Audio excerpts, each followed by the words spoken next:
Okay, let's just get it out of the way. John Hamm as Sterling Archer. Go, my underpaid AI artist, go! Beautiful. All right, now that that's out of the way, welcome to another fine edition of live action casting a cartoon that absolutely does not need live action, the show. Today's cartoon is, of course, Archer, a show that, like Bob's Burgers, relies heavily on the dulcet tones of voice actor H. John Benjamin.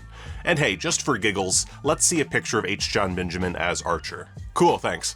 No way I'm counting that, of course, so how about Henry Cavill? He's got a strong chin and looks good with full dark hair, and he's even played an American spy before in The Man from U.N.C.L.E., which, if you haven't seen, I highly recommend. It does co-star noted cannibal man Armie Hammer, but I like to think that adds a certain morbid curiosity, a certain je ne sais quoi, little extra flavor, you know what I'm saying? For my third pick, I'm gonna steal from a previous ScreenRant article on the subject and throw in Chris Hemsworth. He's got the comedy chops, the good looks, and the charm one might look for in a proper live-action Archer. I'm actually going to stick with Henry Cavill on this one. I know. I thought Hamm would win it out as well, but there's just something about Cavill that put him over the finish line for me. I think it's the chin. Blah, blah, blah, blah, blah. Next up, we need Alana Kane. I think the obvious choice is Zoe Saldana if we're going with someone with a lot of box office cred. Rosario Dawson has the physicality down. Just watch her in Ahsoka for a clear look at her abilities. She also just seems to have a knack for comedy, as seen in Clerks 2. Keke Palmer is a younger option and one who could really nail the part. Just check out Nope to see how she expertly balances humor and drama. While I like Palmer the most in the role conceptually, it seems like Dawson wins this round just by virtue of checking all the necessary boxes, so Rosario Dawson as Lana it is. Of course, Archer wouldn't be the man he is without his mother, so let's workshop Mallerie Archer. Obviously, the ideal would be Jessica Walter, but she sadly died back in 2021. I feel like the obvious choice then is Helen Mirren, if only because she's the go-to for pretty much every older female character in Hollywood. That said, I feel like we can get a little more creative. How about Michelle Pfeiffer? If anything, she's more in Mallory's age range. She's also got plenty of chutzpah, something I feel like Mallory would give me side-eye for saying, but it is what it is. I could also see Sigourney Weaver in the role. Her sternness and willingness towards self-parody could be a huge boon for the character. I really like the idea of Michelle Pfeiffer, so Catwoman it is. Next up, Cheryl Figgis. This one has to be able to pull off playing nerdy loser Chokely Carmichael over here, while also playing the straight guy to Archer's more off-the-wall antics. Chris Parnell seems like the obvious pick since he also voices the character on the show. He's also got the look down already, so bonus points there.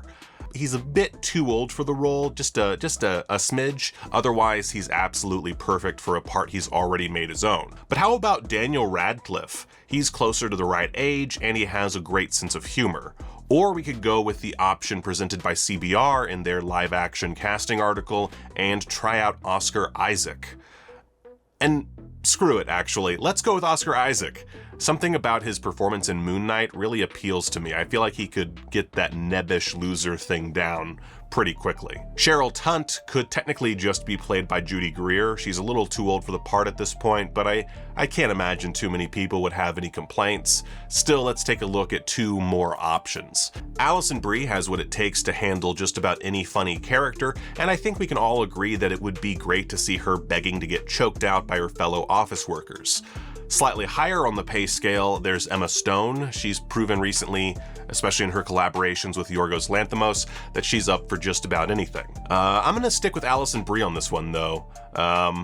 Although that might just be my personal biases at play.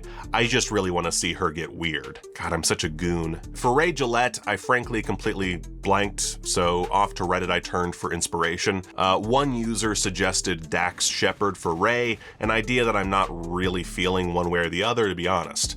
Zac Efron showed up as a choice for Archer in one Reddit thread, to which one user suggested that he could be a great option for Ray. And yeah, I actually kind of see it. It requires some imagination, but I see it. Neil Patrick Harris could also work as Ray. Let's see him in the role.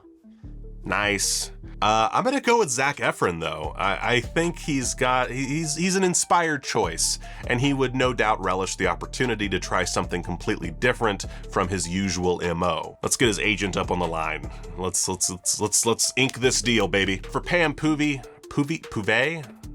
I forgot how to say her last name. For Pam, Melissa McCarthy seems like the obvious one, so let's see what she looks like in the role. Booksmart's Beanie Feldstein has comedic chops to spare. She's perhaps a little short for Pam, but I could see her adapting well to the role. Then there's SNL's Aidy Bryant. She's also kinda short, but like my other choices, she has the comedic experience to nail Pam.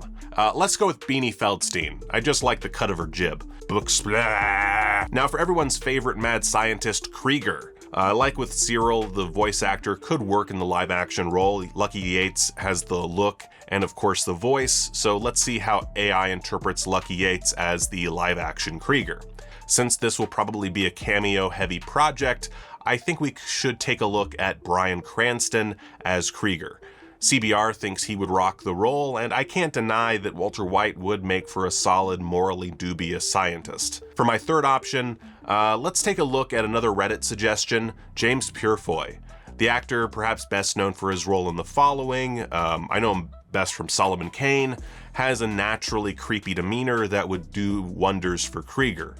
But, screw it. I'm going to preemptively agree with the comments. Lucky Yates it is. We will of course need a villain for our live action Archer, so let's cast Barry. First up, Ryan Reynolds. He technically plays a bad guy in Free Guy, but overall, throughout his career, he's done a pretty good job sticking to more heroic roles. So it would be pretty neat to see him cast as Archer's greatest nemesis. I could also see Channing Tatum in the role, so let's take a gander at that.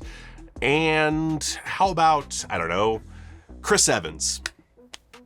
Cool. I'm sticking with Ryan Reynolds. I have no idea how we would afford him, but luckily this is all just me and a scrappy young AI artist fooling around, so whatever. Gotta have Sterling's beleaguered manservant in this live-action monstrosity. It's mandatory. I'm not sure he'd be down for it, but Patrick Stewart would absolutely decimate as Woodhouse. He's a classically trained actor with a sense of humor about his own gravitas, which could do a lot for presenting everyone's favorite heroin-addled butler.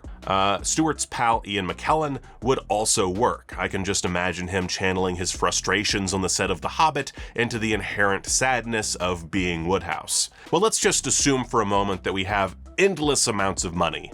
Let's bring Michael Caine out of retirement and see what he would look like in the role. Oh right, I guess he just looks like Michael Caine. That said, I'm gonna go with Ian McKellen. He just seems like a funny guy. As far as what this live-action version would be about, I figure we go with a spin-off limited series that simply posits the question of what a live-action Archer would look like. That seems like the way to go, essentially mining the Coma Dream trilogy concept for one more go. This means we could go any sort of direction with the live-action concept. Now I'm just gonna say the word go 57 more times. But what do you think? Who would you cast in a live-action Archer? I know, it's a bad idea, it shouldn't happen in the first place, but what if, like me, you were forced to cast a live-action Archer for the sake of keeping your day job? Let me know in the comments, and thank you as always for watching ScreenRant.